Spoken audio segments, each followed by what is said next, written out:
Всем привет, друзья! С вами я, Макс, и как вы уже поняли, сегодня на моем обзоре ПК-корпус от компании Thermaltake. Это Mid Tower 500. И вы не ослышались, это именно Mid Tower. Есть еще 900, который вышел уже достаточно давно и, видимо, получил достаточно хорошие отзывы, раз они решили выпустить еще два корпуса. 500 и совсем маленький 100, которые вышли в 2022 году.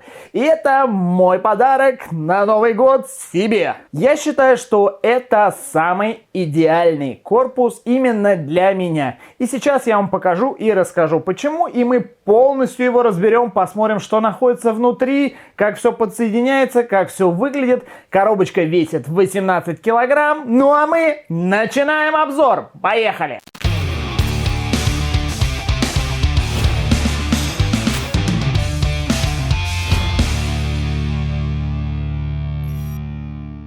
Это мое рабочее место. Здесь у меня находится мой монитор. Сижу я где-то приблизительно здесь. Здесь дополнительный монитор. Он выдвигается сюда. И тут у меня стоит системный блок. Это Crystal Cube. Я его покупал достаточно давно. Все в нем устраивает. Он очень классный. Лично я бы его не менял. Но, к сожалению, для данной задумки, что я хочу сделать в будущем, какой компьютер хочу собрать, его тупо не хватает по размерам. Туда не влезает ни видеокарта. Ну, в общем, много чего туда не влезает.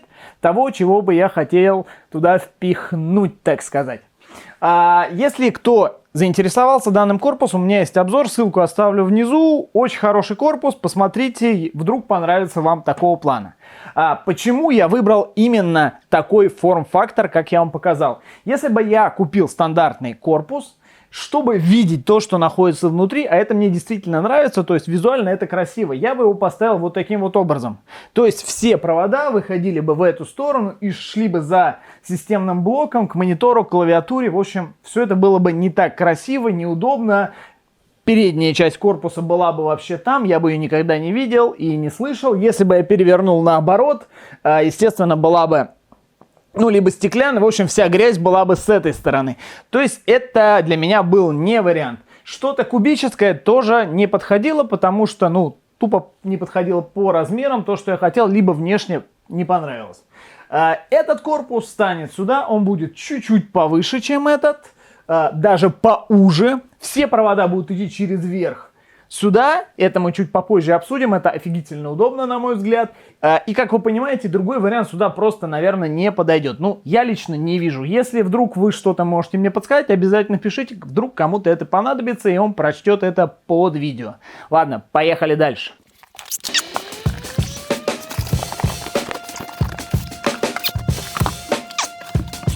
Это называется Mid Tower. Вот он, красавчик мой! Это будущее моего компьютера, так сказать, это костяк моего компьютера. Для начала давайте посмотрим все его технические характеристики, они сейчас перед вами на экране, а естественно по ходу всего обзора я буду рассказывать вам самое интересное и показывать, естественно, какие же материнские платы влезают в данный корпус. Все это дело начинается от Mini-ATX, Micro-ATX, ATX, EATX 12х12, практически, наверное, все, что хочешь, можно засунуть, плюс еще поставить водяное охлаждение, кастомное, придумать что-то свое.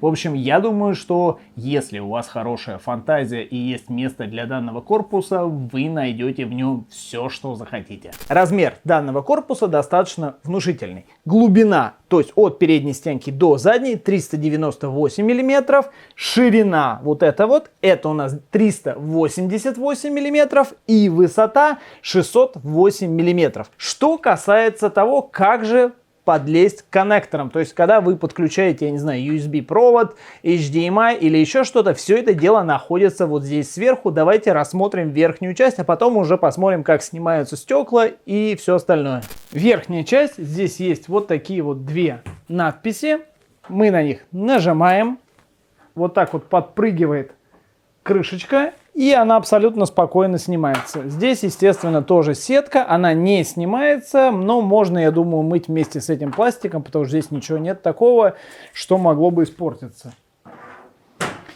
Вот эти вот механизмы, которые вы делаете кликабельные. Мне лично они очень сильно не нравятся, потому что они очень часто ломаются. Но думаю, в данном случае, даже если все это сломается, их можно, во-первых, заменить, во-вторых, их можно просто вырвать и вставлять крышку и класть ее.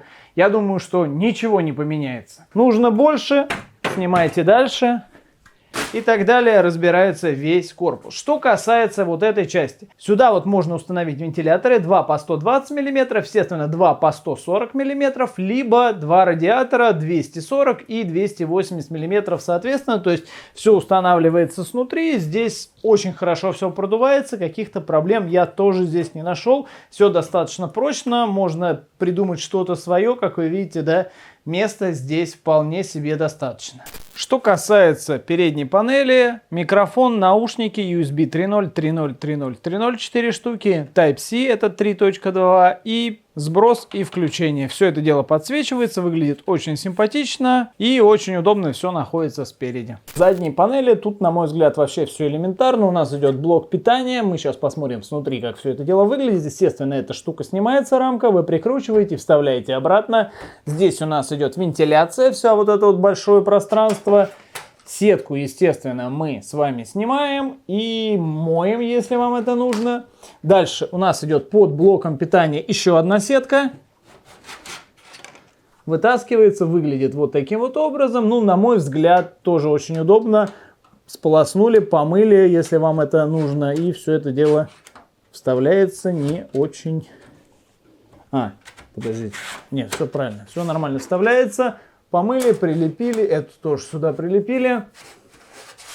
Таким вот образом все это ставится. На мой взгляд, удобно. Здесь откручиваем. Эти штуки не выпадают. Причем очень странная штука, что они не выпадают только с задней части. Везде в остальных местах они выпадают. Все это дело снимается вот так вот. Также легко одевается. Вот эта вот вся панель предназначена под жесткие диски. Ну, в основном под жесткие диски. Здесь стоят два вентилятора, которые, да, я уже говорил, идут по умолчанию. Она также снимается. Причем вот эти вот штуки тоже не выпадают. Болты, это на самом деле очень удобно. Видите, хоп, вы ее сняли. У вас еще дальше доступ. Давайте рассмотрим вот эту штуку поближе. На заднюю панель по умолчанию можно установить два вентилятора 120 мм. Один сюда, соответственно, идет, один сюда. Есть возможность установить сюда, как вы видите, да, размер позволяет два 140 мм. Это два 120 мм, которые идут в комплекте. Также есть возможность установить 4 жестких диска по 3,5 мм на каждую, если вы не будете использовать вентиляторы. То есть вот эти крышки снимаются, и можно установить 4, они будут обдуваться, и все будет в принципе нормально, они никому мешать не будут. Далее, возможно установить два жестких 3,5 дюйма, один сюда, второй сюда, и по 2 SSD вот таким вот образом вот сюда. Вот. То есть они абсолютно спокойно войдут, и плюс вы можете оставить вентиляторы. Все будет тоже нормально. Либо вы выбираете этот вариант, устанавливаете сюда 4 SSD, тоже будет все очень продуваемо, очень хорошо, на мой взгляд. Если вам этого не хватает, то можно установить два жестких диска внутрь корпуса, но это будет, на мой взгляд, не очень красиво. Либо 4 SSD еще дополнительных, тоже внутрь корпуса, но они будут на видном месте. Как по мне, будет выглядеть не очень хорошо. Так что с фантазией, я думаю, вы можете здесь намудрить. И при желании, мне кажется, можно установить 4 жестких диска по 3,5 мм вот сюда. То есть один сюда, один сюда, один сюда. И еще 4 SSD сюда. То есть, как это будет греться, уже смотрите сами. Какие вентиляторы будете использовать, как будете придумывать обдув всего этого дела. Может быть, каким-то образом вот так вот все это дело можно установить, перевернуть, но тоже дышать это будет вряд ли нормально. Поэтому лучше использовать рекомендованные параметры, и вариантов у вас на самом деле огромное количество, поэтому смотрите сами, как вам удобно. Как вы видите, да, здесь огромнейшее место для того, чтобы можно было провести все провода, даже с учетом того, что вы поставите вот эту рамку, таким вот образом она вниз вставляется и здесь закручивается. все равно у вас есть и здесь какое-то место, здесь вы можете проводить все кабеля, как вам удобно, причем они с этой стороны закрыты, в принципе, сеткой, их не видно. Еще один момент по поводу задней крышки. Она снимается, она единственная снимается в любом случае, даже если мы вот эту панель сейчас поставим с вами наверх, все это дело вот так вот ставится, раз, и прикручивается. Элементарно, ничего не мешает, все можно быстро снять, провода будут идти отсюда, поэтому, на мой взгляд, прям вообще отлично. Что касается вентиляции данного корпуса, лично у меня пока не возникает никаких сомнений, что он будет реально офигительно вентилироваться, потому что, во-первых, есть все разные варианты, плюс это вот эффект такой трубы, что будет выходить все это дело наверх, поэтому, когда... Или если, нет, когда я все-таки соберу свой новый компьютер, я обязательно вам покажу, во-первых, сборку, а во-вторых, естественно, мы с вами все посмотрим, как все это дело выдувается, охлаждается. Но мне кажется, с таким количеством манипуляций со всякими сеточками, вентиляторами, т.д. и т.п., ну, обдув должен быть очень неплохой, чего нет именно вот в Crystal Cube, кстати.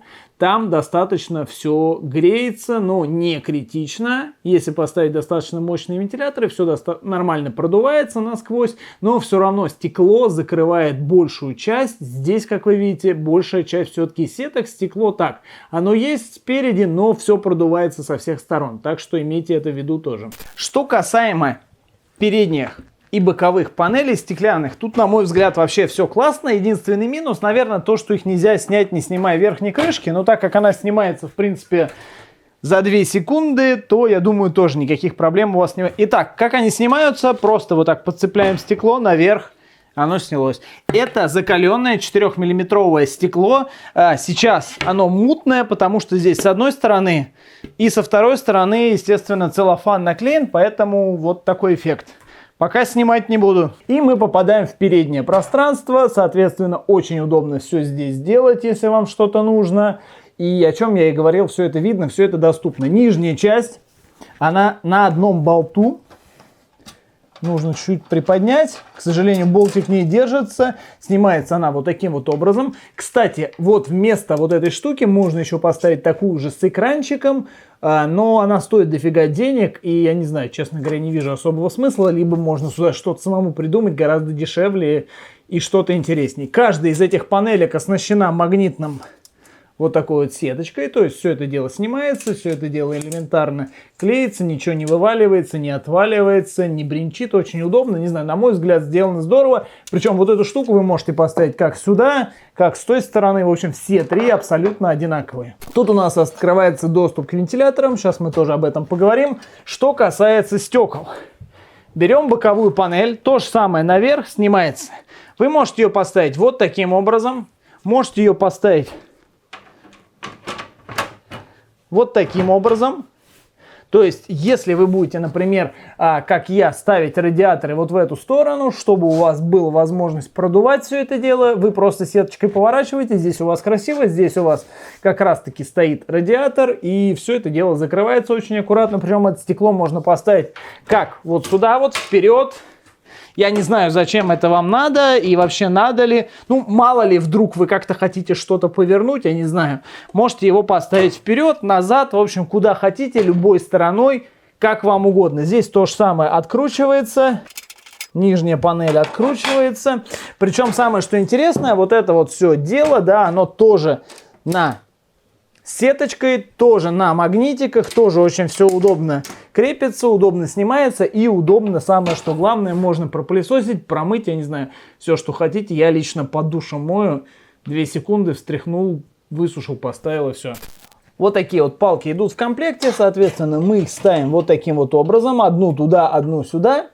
Вот так они две стоят, сюда можно поставить 360 мм радиатор, либо, естественно, 3 вентилятора, я не знаю, там 120 мм, все можно подогнать, как вам больше нравится. Также можно вот эти крышки снять, то есть, если вдруг вам не нравится что-то, можно поставить туда водяное охлаждение, эти радиаторы можно поменять местами, то есть, они могут стоять как справа, так и слева, уже на вкус и цвет, как говорится, придумывайте, что хотите. Давайте сейчас посмотрим вот на эти панели, это на самом деле достаточно важная штука, которая играет очень большую роль для той же видеокарты. Ну, не для видеокарты, а для того, чтобы она поместилась. Итак, на мой взгляд, одна из самых важных информаций по поводу видеокарты. Здесь есть две вот такие вот плитки. Они снимаются, всего нужно открутить два болтика, один здесь, то есть, ну, каких-то проблем, я думаю, не возникнет. Сверху идет, то есть, вот с этой стороны идет прорезь для того, чтобы можно было засунуть туда кучу кабелей, либо обратно, либо туда, в общем, куда хотите. Итак, с этой стороны ее можно тоже снять. Жесткие диски устанавливаются сюда. Либо два жестких диска по 3,5 мм, то есть один сюда, один на вторую, либо 4 SSD. Если вдруг вам что-то понадобится еще дополнительное, они убираются, у нас получается вот такое вот место, ну, достаточно большое. Почему я вот это вам сейчас показываю, рассказываю и вообще мучаю вас этим? Что касается видеокарты. Видеокарта сюда влазит 325 мм. Это вот вместе вот с этой вот пластиной. То есть, если у меня пластина стоит вот таким вот образом, 325 мм от верхней части до нижней у меня влазит. Если вдруг вам нужно поставить больше видеокарту, вот таким образом вы ее снимаете. То есть, вы можете оставить, допустим, одну здесь. Если вы не хотите портить эстетический вид, да, она будет вот сюда уходить вниз. У вас влазит карта 355 мм. Причем 355 мм, потому что здесь идет вот таким вот образом блок питания. И вы уже никуда не денетесь. Почему они так сделали, я не понимаю. Они могли бы поставить этот блок питания в эту сторону, и, соответственно, карта бы влезала любых размеров, которых только можно, я не знаю, мечтать, не мечтать. Так что вот это, мне кажется, их главный косяк. Почему, я до сих пор понять не могу. На мой взгляд, какой-то бред. Ну, в общем, 355 мм это тоже не маленькая карточка, даже 4090 влазит, но обязательно смотрите размер самой карты, да, бывают и больше. Вот таким вот образом устанавливается блок питания. Хочу предупредить, что блок питания может установиться 322 сантиметра, если вентиляторы у вас будут передние находиться вот таким вот образом. Если вы эти вентиляторы поставите вот так вот, то, соответственно, размер блока питания у вас сократится до 246 мм. Что нам дает эта рамка? Сюда влазит два вентилятора по 120 мм, либо, соответственно, радиатор на 240 мм, который мы можем установить как вот таким вот образом, лежачим, так, соответственно, и в стоячем положении, вот так вот, да. Вот таким вот образом он ставится сюда, крепится на болты, и вот здесь у нас получается достаточно приличное расстояние, чтобы даже установить вот такой вот здоровый, это Flower Master, 1600 ватт. То есть у меня еще дофигища здесь запаса для выхода проводов, поэтому, если, кстати, вдруг интересный обзор на данный блок питания, обязательно напишите, я сниму, если вдруг вам это нужно. Дальше, что у нас находится здесь внизу? У нас идет тоже сеточка, видите, тоже на магнитах, поэтому, если вдруг вы решите здесь тоже чистить, все снимается, все очень удобно, поэтому именно обращайте внимание и на размер блока питания, если вы будете устанавливать водяное охлаждение вот таким образом, и на размер видеокарточки. Обязательно, чтобы у вас вот это все дело влезло. Если у вас все компактное, то все это дело закрывается сеткой, и, естественно, все провода, которые у вас здесь будут, в чем весь кайф, вы их никогда не увидите, они вам не помешают. Если вы ставите их вот так вот, они у вас будут закрыты здесь сеткой, вы ничего не увидите. Здесь будет огромное количество проводов, и, соответственно, все это дело будет закрыто вот такой вот штукой сверху. Если вы посмотрите с правой стороны на корпус, да, вот эту штуку мы снимаем. И сюда, вот здесь место, есть болты, специальное место для крепления водяной помпы с резервуаром. Все очень удобно. Что касаемо цены на сегодняшний день, это порядка 28 тысяч за белый цвет, который я нашел в Москве. Поэтому, друзья, обязательно смотрите сами. Ссылок я никаких оставлять не буду, потому что я тупо сам ничего не нашел. Поэтому оставлю вам ссылку на официальный сайт. Но я думаю, вы его и так знаете. Так что в Thermaltake вы можете посмотреть все его спецификации, если вдруг я что-то вам недорассказал. Или вы подозреваете меня в обмане. Ладно, друзья, не забываем подписываться на мой Telegram, на мой Instagram. Буду ждать ваших комментариев. С вами был, как всегда, я, Макс, и это канал Шестеренка. Всем удачи! Всем пока!